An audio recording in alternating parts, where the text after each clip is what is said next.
All right, from the avc.edu main page, Then you're gonna click here.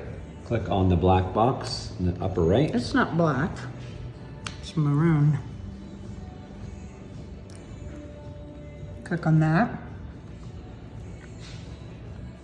And you have to log in once.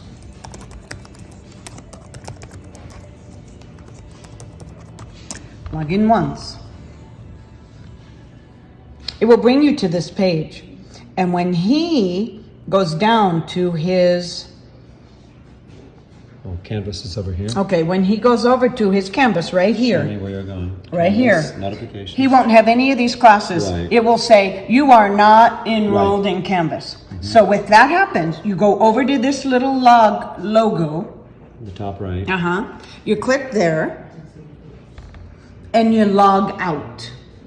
Okay? Then you have to do it a second time. A second time.